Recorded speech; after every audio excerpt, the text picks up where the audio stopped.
वालेकुम स्टूडेंट्स, कैसे हैं आप सब।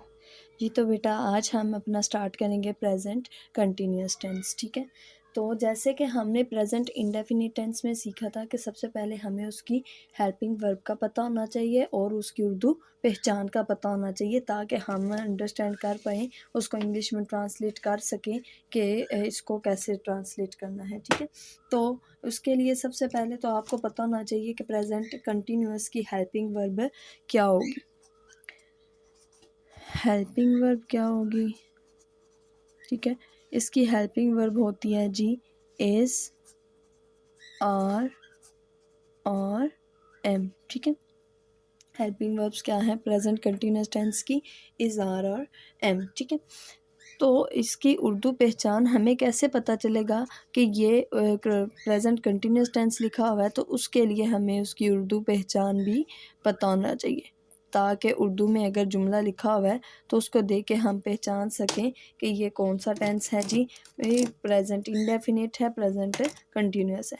तो ठीक है, इसकी उर्दू पहचान क्या होगी जी, जिस जुमले में भी रहा है, रही है या फिर रहे हैं वगैरह यूज़ होगा तो हम क्या कहेंगे कि ये है हमारा प्रेजेंट कंटिन्यूअस टेंस। ठीक है, अब इसका अफर्मेटिव का स्ट्रक्चर देखते हैं। बेटा एक बात आपने याद रखनी है कि आपने के भी नोटिस में शायद ये बात आई हो कि जो हमारा था ना प्रेजेंट इंडेफिनिट टेंस, उसमें ना हमने अफर्मेटिव जो था उसका, उसमें हेल्पिंग वर्ब नहीं यूज़ हुई थी। ठीक है, उसमें ना हेल्पिंग वर्ब हमने नहीं थी यूज़ की, उसके स्ट्रक्चर में नहीं यूज़ होती। लेकिन जो है प्रेजेंट कंटिन्यूअस टेंस, उसमें के फॉर्मेटिव में हेल्पिंग वर्ब यूज़ होती है। पहले subject plus helping verb is या आर एम, ये अकॉर्डिंग टू सेंटेंस आपने लगानी होती है। ठीक है, is are am plus main verb की फर्स्ट फॉर्म के साथ आपने क्या लगा देना होता है जी, I N G plus object. ठीक है, एक प्रेजेंट इंडेफिनिट टेंस के जो स्ट्रक्चर होता है ना उसका एफर्मेटिव का, उसमें हेल्पिंग वर्ब यूज़ नहीं हुई और यूज़ हो नहीं होगी किसमें, पास्ट इंडेफिनिट टेंस में।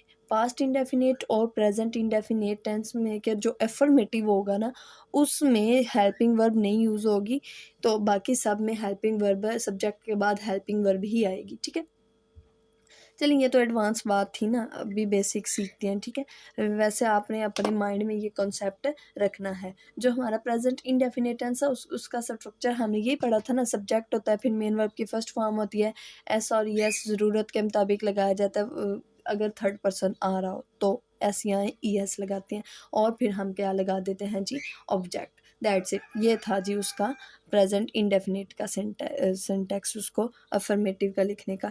अब है जी प्रेजेंट कंटिन्यूअस टेंस की बारी, तो उसके अफर्मेटिव में अब हम कुछ जुमले लिखते हैं तो उसके इस सिंटैक्स के अकॉर्डिंग उनको ट्रांसलेट करते हैं। ठीक है, अगर कोई भी जुमला लिखने, मैं कहती हूँ कि मैं आ रही हूँ, मैं आ रही हूँ, तो इसको मैंने इस सिंटैक्स के मुताबिक ना ट्रांसलेट करना है। सबसे पहले मैं क्या यूज़ करूँगी, सब्जेक्ट लगाऊंगी, सब्जेक्ट की जगह पे क्या आएगा, आई, आ रही हूँ। ठीक है, आ रही हूँ तो इसमें क्या यूज़ होगा, आई एम, हेल्पिंग वर्ब कौन सी यूज़ होगी, एम कमिंग।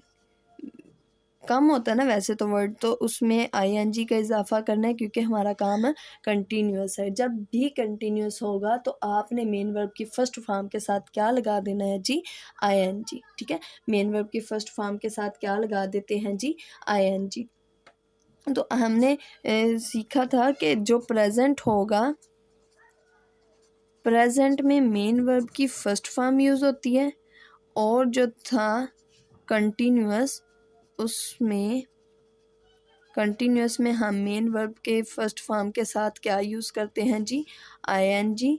और जो होता है परफेक्ट टेंस होता है जिसमें हमारा काम मुकम्मल हो चुका होता है, उसमें हम यूज़ करते हैं मेन वर्ब की थर्ड फॉर्म।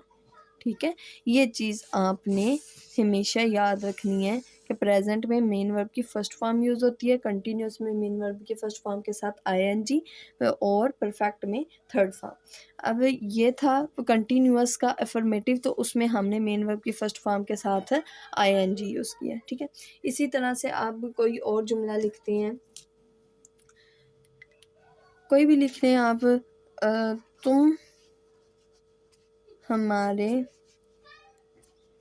बारे सोच रहे हो, ठीक है। तुम हमारे बारे सोच रहे हो, तो इसको आपने करना है जी इस सिंटैक्स के मुताबिक ट्रांसलेट। तो सबसे पहले हमें समझना चाहिए कि क्या चीज़ हमने जो देखनी होती है ट्रांसलेशन करते हुए, कि एंड पे क्या आ रहा है, कि हमें कैसे समझ आए कि ये कौन सा टेंस है जी प्रेजेंट कंटिन्यूस का, ठीक है। इसमें हमने उसकी पहचान पढ़ी थी, रहे है, रही है, रहा है वगैरह आएगा तो हमारे पास क्या होगा, प्रेजेंट कंटिन्यूस टेंस। तो इसमें भी एंड पे देख, तुम हमारे बारे सोच रहे हो, ठीक है, रहे हो आ गया, तो हम क्या यूज़ करिए, हमें पता चल गया जी ये कौन सा टेंस है, प्रेजेंट कंटिन्यूस टेंस। तो हम इसमें क्या यूज़ करेंगे, सबसे पहले हम लगाएंगे सब्जेक्ट। तो सब्जेक्ट इसमें क्या होगा, यू, और हेल्पिंग वर्ब इसकी आर, थिंकिंग, थिंक होता है सोचना।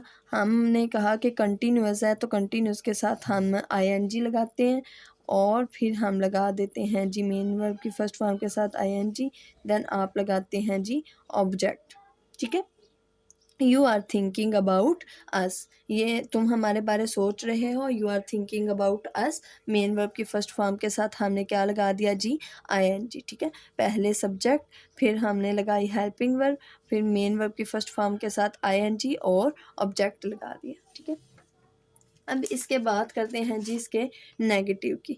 तो बेटा नेगेटिव में कोई भी डिफरेंस नहीं आता, सिर्फ नेगेटिव वो तो एफर्मेटिव में हम हाँ में जवाब देते हैं और नेगेटिव में हम ना में जवाब देते हैं। जो कोई काम हम नहीं कर रहे होते तो उसको कहते हैं जी ये इसका नेगेटिव है, ठीक है।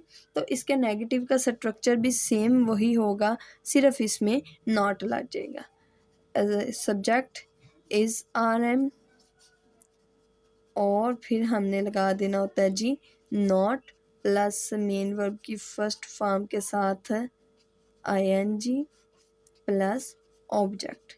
ये है जी इसका सिंटैक्स, प्रेजेंट कंटिन्यूस टेंस के नेगेटिव का सिंटैक्स, ठीक है। अब इस सिंटैक्स के मुताबिक हम कोई जुमला लिख के तो इसको ट्रांसलेट करते हैं।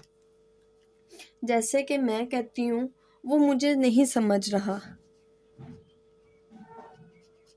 वो मुझे नहीं समझ रहा है, ठीक है। वो मुझे नहीं समझ रहा, तो कि इसका ट्रांसलेट करेंगे हम अकॉर्डिंग टू दिस सिंटैक्स। तो सबसे पहले हमने क्या यूज़ करना है जी, सब्जेक्ट। तो सब्जेक्ट क्या होगा, ही, फिर हमने यूज़ करनी है जी उसकी हेल्पिंग वर्ब, ठीक है। तो ही इज़, क्या आप लगाएंगे, not, he is not getting me, ठीक है। आईएनजी लगा दिया, गेटिंग मी, और फिर हमने ऑब्जेक्ट लगा दिया, ठीक है। ये है जी इसका नेगेटिव। और इसका अब हम बात करते हैं जी इंटेरोगेटिव की। इंटेरोगेटिव में होता है जी जिसमें कोई सवाल पूछा जाता है, ठीक है। आपसे जब कोई सवाल पूछा जाता है तो आपके पास वो होता है जी इंटेरोगेटिव। और इंटेरोगेटिव का सिंटैक्स बेटा कैसे लिखते हैं, सिर्फ इसमें ये डिफरेंस है कि इंटेरोगेटिव में इज़ आर एम स्टार्ट पे आ जाना है। उसकी हेल्पिंग वर्ब्स जो होती हैं ना, कोई भी टेंस हो उसकी हेल्पिंग वर्ब्स जब इंटेरोगेटिव लिखेंगे तो उसकी हेल्पिंग वर्ब्स स्टार्ट पे आ जाएंगी, बाकी सिंटैक्स उसके आगे। फिर सब्जेक्ट मेन वर्ब की फर्स्ट फॉर्म के साथ लगाते हैं जी आईएनजी प्लस ऑब्जेक्ट और एंड पे क्वेश्चन मार्क, ठीक है। ये है जी प्रेजेंट कंटिन्यूअस टेंस का इंटेरोगेटिव। तो इसको अब हम जुमलों की मदद से, एग्जांपल्स की मदद से सॉल्व करते हैं, देखते हैं जी। कोई भी जुमला लिख लें, मैं लिखती हूँ कि क्या वो अपने घर जा रही है, क्या वो अपने घर जा रही है। तो हम इसको इस सिंटैक्स के मुताबिक ट्रांसलेट करते हैं। क्या होगा जी, सबसे पहले हेल्पिंग वर्ब स्टार्ट पे आ जाएगी, रही है तो is she going, is she going to her home, ठीक है, ऑब्जेक्ट लास्ट में, is she going to her home, ठीक है। ये है जी इसका इंटेरोगेटिव। सिर्फ आपने हेल्पिंग वर्ब स्टार्ट पे लगा देनी है, बाकी सब्जेक्ट मेन वर्ब की फर्स्ट फॉर्म के साथ आईएनजी और ऑब्जेक्ट ऐसे ही रहेगा, ठीक है। अब आता है जी इसका डबल इंटेरोगेटिव। डबल इंटेरोगेटिव है,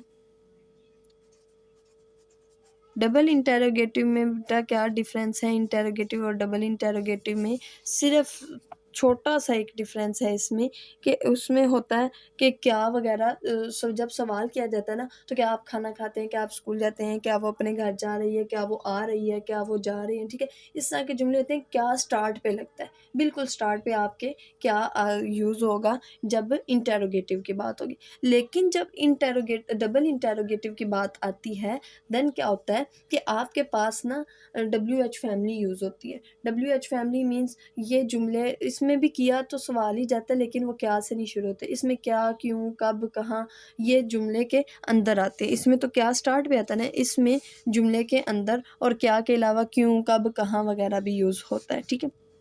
तो इसका सिंटैक्स क्या होता है, आपके पास WH फैमिली होती है सबसे पहले तो WH फैमिली लगाई जाती है। WH फैमिली के बाद इसमें लगाया जाता है जी इसकी helping verbs is, are, am. फिर लगाते हैं जी सब्जेक्ट मेन वर्ब की फर्स्ट फॉर्म के साथ ING, इसके साथ ऑब्जेक्ट और क्वेश्चन मार्क, ठीक है। ये होता है जी प्रेजेंट कंटिन्यूअस टेंस के डबल इंटेरोगेटिव को लिखने का स्ट्रक्चर, ठीक है। अब इसको हम ट्रांसलेट करते हैं। मैं लिखती हूँ, तुम आज रात कहाँ जा रहे हो? तुम आज रात कहाँ जा रहे हो, ठीक है। इसको इस के मुताबिक ट्रांसलेट करते हैं। तो तुम की एक जगह क्या आएगा हमारे, सबसे पहले तो हमने इसमें क्या यूज़ करना है, WH फैमिली। तुम कहाँ जा रहे हो, कहाँ आ गया, ठीक है, कहाँ यूज़ हुआ है तो हम इसको कहेंगे कि ये है जी WH फैमिली। कहाँ की इंग्लिश क्या होती है जी, वेयर। कहाँ की इंग्लिश क्या होती है जी, वेयर। तो WH फैमिली स्टार्ट पे आ गई। WH फैमिली मीन जो WH से वर्ड्स शुरू होते हैं, ठीक है। WH स्टार्ट पे आ गया, फिर हमने उसकी लगानी है जी हेल्पिंग वर्ब।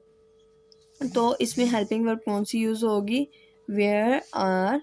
देन हम यूज़ करते हैं सब्जेक्ट, तो सब्जेक्ट की जगह पे आ जाएगा you. Where are you going, go के साथ ING लग गया, गोइंग टू नाइट। आज रात की इंग्लिश क्या है जी, टू नाइट। तुम आज रात कहाँ जा रहे हो, where are you going tonight, ठीक है। इसी तरह से बेटा आपने कुछ जुमले अपने पास लिखे, इनको अच्छे से समझें, खुद से जुमले बनाएं। और इसका सबसे बेहतरीन हल ये है कि आप इसी तरह से इसको अच्छे से समझ के खुद से फिर जुमले लिखें, इसकी उर्दू पहचान के मुताबिक खुद से जुमले लिख के तो उनको ट्रांसलेट करें, ठीक है। खुद बैठ के इस एक्सरसाइजेज बनाएं और उनको ट्रांसलेट करें, ये प्रैक्टिस करें तो आपका बहुत अच्छे से हो जाएगा, ठीक है। तो अब मिलते हैं जी इंशाल्लाह नेक्स्ट वीडियो में नेक्स्ट लेक्चर के साथ। अब तब तक के लिए इजाज़त दीजिए, अल्लाह हाफिज़।